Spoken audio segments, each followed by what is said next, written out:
Black men, can we have a heart to heart about what really matters this election cycle? Like, really matters for us as Black men and our families. I mean, honestly, I can't even believe that I'm having this conversation.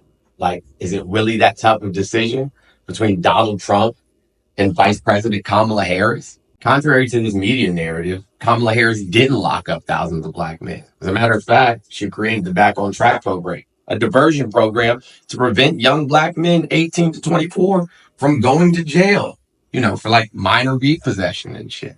1,900 cases, only 43 people saw jail time. And that's because they had other charges. And not all of those people were Black. And now she plans to legalize on a federal level and retroactively clear the records of those who had simple possession charges, and even help those who wish to get in the legal marijuana business do so, something that we've traditionally been locked out of.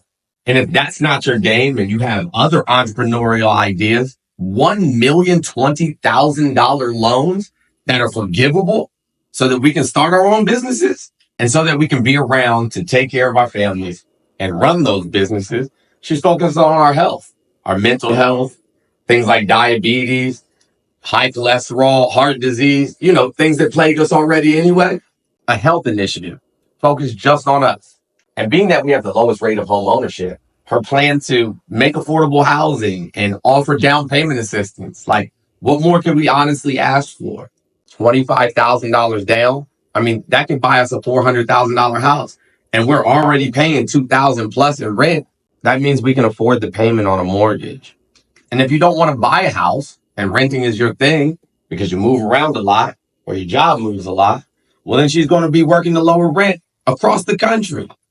And she's going to work to stop the retailers from price gouging us in the stores, making products more affordable. Kamala Harris has a plan, an actual plan, not a concept of a plan, an actual plan, an agenda that focuses on lowering costs, wealth building, helping us achieve the American dream, focusing on our health, and focusing on the well-being and protection of Black men. And let's not forget that the Biden-Harris administration gave $16 billion to HBCUs.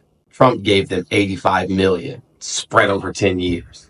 I mean, if that doesn't show a difference in commitment, I don't know what does. Now let's compare that to Trump. Trump doesn't have a plan for Black people at all. Trump doesn't have a history of caring about us at all, or even liking us. I mean, being sued twice by the Nixon administration for housing discrimination and losing. He refused to rent apartments to Black people. Falsely accused the exonerated five of committing a crime that they were forced to give a confession on without an attorney or their parents present. And he wanted them executed.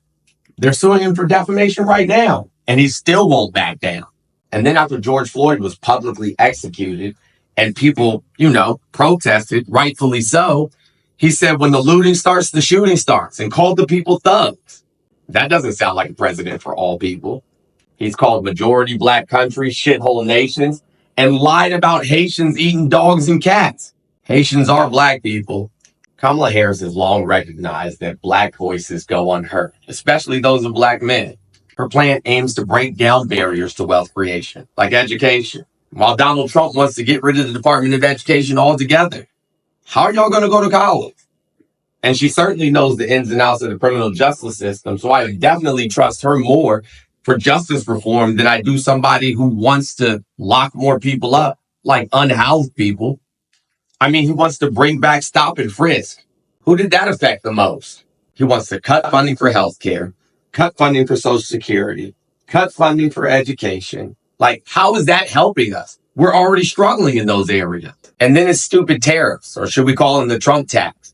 They cost us last time. We lost hundreds, if not thousands, of legacy farmers. Some of those legacy farmers being Black. Now he wants to impose tariffs again. And the economists say that it's going to cost the average family, Black families, $4,000, while the rich get to enjoy all the tax breaks in the world. And he plans to give them more.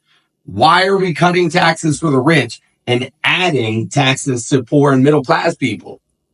All Trump does is belittle minorities constantly, calling Black women dogs and nasty, saying that all of the immigrants are somehow here to harm us or take our jobs. I promise you, nobody's trekking hundreds, if not thousands of miles across treacherous terrain with little access to water and food and resources and money and don't speak the language and then take a job from me. And if they can take a job for you under those circumstances, then it's because you don't have access to an education or you don't have access to a trade. And Kamala's plan is trying to help you get there. We deserve leadership that offers real opportunities, a real plan. We saw the clown show that he had going on last time. All he has is empty promises and discriminatory practices. A Muslim ban. You know, there's black Muslims, right? Why would you think this man who hangs out with white nationalists regularly has your best interest at heart as a black man? I'm counting on y'all to step up and make better decisions, not just for yourselves, but for the black community as a whole. It shouldn't even be a question who to vote for.